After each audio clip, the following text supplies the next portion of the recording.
Welcome to HomeBee's Beekeeping for Beyond the Basics. Today, we're presenting a clear, data-driven protocol designed to manage and resolve colony aggression effectively. Our approach is systematic, broken down into 5 sections. We'll start by defining the problem, then move through 3 critical phases: diagnosis, the maneuver, and the genetic reset, before finishing with a full protocol summary. So let's begin with Section 1. The absolute first step is to correctly differentiate between a hive that is simply being defensive and one that is truly genetically aggressive. And that distinction is crucial. You see, a defensive response is a natural, instinctual behavior to protect resources. It's triggered. Genetic aggression, on the other hand, is an inherent trait. It's persistent, often regardless of what's happening outside the hive. This brings us to Phase 1, diagnosis. This is where we systematically get to the root cause of the behavior we're observing. And the primary question you have to ask yourself is this: is the aggression coming from the bee's genetics, or is it a reaction to an external factor, which, by the way, can sometimes include you, the beekeeper? So your first step is a thorough audit of all the environmental triggers. We're talking about things like the weather, the time of day, a recent nectar dearth, or even nearby predators. If you can rule out all these external conditions, then the issue is almost certainly an internal driver. In other words, it's in their genetics. Next, you need to audit your own practices. Are you washing the sting pheromone off your gear? Are you wearing dark clothing that can look like a predator? Are your movements quick and jerky?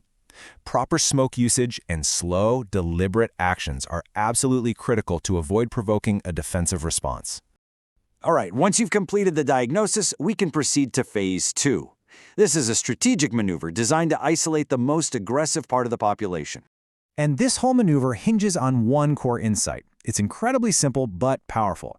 The aggression in a hive almost always comes from the older field force, not from the young nurse bees.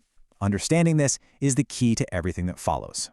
We call this procedure the field force drain, and here's how it works. Step 1, you move the entire aggressive hive to a new spot a good distance away. Step 2, you place an empty decoy box or maybe a weak nuke right where the old hive stood. Step 3, the aggressive foragers, being older, will return to that original location, effectively draining them away from the queen and the main colony. And what's the result? Well, the hive you moved is now populated almost exclusively by the docile young nurse bees and the queen.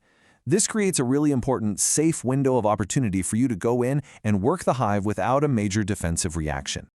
This safe window now allows us to move into the final phase of intervention, Phase 3, implementing a permanent genetic solution to the problem.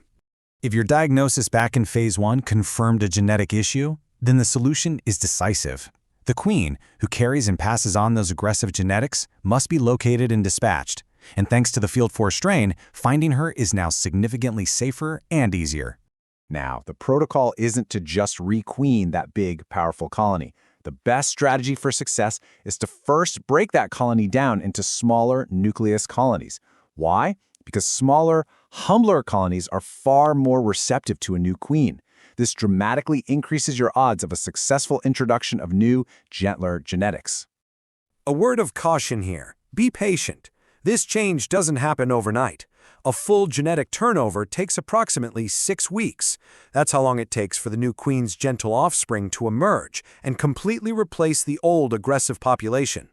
Okay, let's conclude with a quick summary of the complete 4-step protocol we've just walked through.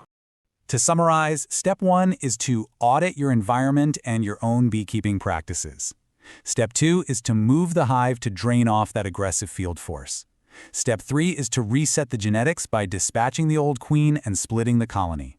And finally, Step 4 is to wait the required 6 weeks for the population turnover to complete. Following this protocol provides a systematic, controlled, and safe resolution to the problem of hive aggression. Thank you for watching this HomeBee presentation. To access more of our data-driven beekeeping protocols, please subscribe to the HomeBee channel and help support our community's growth.